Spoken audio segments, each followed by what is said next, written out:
সংসারে যে ছেলেটা টাকা কামায় তার বউকে তার সন্তানকে আলাদাভাবে মূল্যায়ন করে, কিন্তু যে ছেলেটা টাকা কামায় না তার বউকে সম্মান দেয় না, মায়া করে না। এটা না হয় বাতে দিলাম, নাতি তো নাতি। অনেক সময় দেখা যায় যে টাকা কামায় তার সন্তানকে নাতিকে বুকে টেনে রাখে, আর যে টাকা কামায় না তার সন্তানকে আদরও করে না। এমন দাদা দাদি, নানা নানি, একটু জোরে বলতে হবে ঠিক কিনা? মা বাবার জন্য তো সন্তান সবগুলাই তো সমান হওয়ার কথা ছিল। এবার বলেন রিজিকের মালিক কে? এখানে আমি জানি না আমার সাথে একমত হবেন কিনা, অনেক ছেলে এখানে আছে দাঁড়ে দাঁড়ে গিয়ে চাকরি খুঁজতেছে, চাকরি পাচ্ছে না। হাত কোথায় বসে থাকে নাই, চেষ্টা করছে।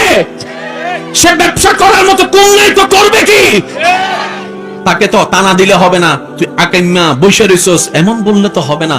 পারলে উৎসাহ দিন, আর বেশি যদি দরদ লাগে নিজে কিছু কুম দিয়া তাকে একটু রাস্তা করে দেন, কর্জে হাসানের ব্যবস্থা করে দেন।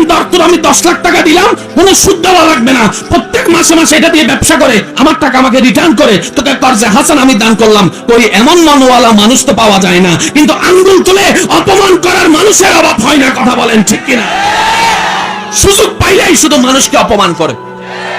কষ্ট লাগছে না তো? এগুলা কেন হয় জানেন? ইসলাম না বুঝার কারণে। নামাজ কম বেশি সবাই জানি, জামাই কয়জনে জানে জামাইয়ের দায়িত্ব কি?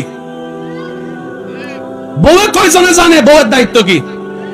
বউ মনে করে কি লাল শাড়ি পরে ঢুকছি, সাদা শাড়ি পরে বাইরে মো যতদিন বাঁচে থাকবো শুধু রান্না করবো রান্না করবো রান্না করবো। আর জামাই মনে করে কি আমার কাম টাকা কামানো, আমি টাকার এটিএম মেশিন, আমার কাছে টাকা চাইবো, বাজারে টাকা বাজারে টাকা বাজারে টাকা, কারেন্ট বিল গ্যাস বিল আমার কাছে শুধু দিব। জামাই বউ কো বাচ্চা একটা আছে তো। স্বামী স্ত্রী মানে কি শুধুই বাচ্চা? আরো তো কিছু আছে। কষ্ট নিয়ে না, আজকে একটা কথা বলি। পৃথিবীতে যতগুলো সম্পর্ক আছে, যারা বিবাহিত আছেন আমার ভাই বোন যদি শুনে থাকেন একটু মনোযোগ দিয়ে শুনবেন। নিজের দাম নিজে বুঝলে জগৎ আপনাকে সম্মান করবে, এটাই বাস্তব। এই পৃথিবীতে যতগুলো সম্পর্ক আছে, ভাই ভাই ভাই বোন, তারপরে কাকা চাচা জ্যাঠা মামা বাগিনা যা আছে, পৃথিবীর সবচেয়ে পুরাতন সম্পর্কের নাম হচ্ছে স্বামী স্ত্রী।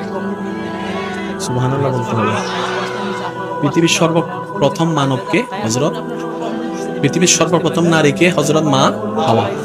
আদম এবং হাওয়ার সম্পর্ক কি ছিল? ভাই বোন, সন্তান, মা কি ছিল? তাহলে পৃথিবীর সম্পর্কই আল্লাহ শুরু করেছেন স্বামী স্ত্রী দিয়ে। আর একটু জোরে বলা যাবে?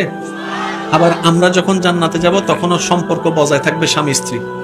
এবার আমি প্রত্যেকটা বিবাহিত ভাই বোনকে প্রশ্ন করব একটু ভেবে দেখার জন্য, এই স্বামী স্ত্রী সম্পর্কটা কত দামি হলে আল্লাহ এটা দিয়ে সম্পর্ক শুরু করে। এবার স্বামীর কর্তব্য কি, স্ত্রীর কর্তব্য কি, নিজেরটা নিজে ভেবে থাকার দরকার আছে। কারণ দিন দিন যেভাবে সংসার বংশ ভাঙছে, আত্মীয় স্বজনের মধ্যে জামিলা লাগতেছে, আমার মনে হয় কিছুদিন পরে এই যে বিয়ের অনুষ্ঠান, ছেলে মেয়ের বিয়ে দেওয়ার জন্য আত্মীয় স্বজন না আসলে তো বিয়ের অনুষ্ঠান সুন্দর হয় না। এই অনুষ্ঠান করার জন্য বাড়া করে মেহমান আনা লাগবে। কিছুদিন পরে দেখবেন বাড়া করে মেহমান আনা লাগবে। কাউরে চাচা বানাবে, কাউরে জেঠা বানাবে, কাউকে মামা বানাবে। উপায় নাই তো, কারণ নিজের রক্তের ভাইয়ের সাথে তো জামিলা। কারো বিয়েতে কেউ যায়? এবার বলেন আমরা কি লাভে আছি না লসে আছি? একটু জোরে বলেন না। এবার লাভ কে কে চান? সবাই একটু হাত তুলেন না রে ভাই। লাভ কে কে চান? চান তো? এবার আসেন, টোটাল অঙ্কটা আমি মিলাই দেওয়ার চেষ্টা করছি উলামায়ে কেরামের দোয়া নিয়ে। চানেওয়ালা আমরা, দেনেওয়ালা আল্লাহ। তাহলে আমাদের প্রথম কাজ হচ্ছে ওনার সাথে সম্পর্ক করতে হবে। দেখেন আমার হাতের দিকে দেখেন,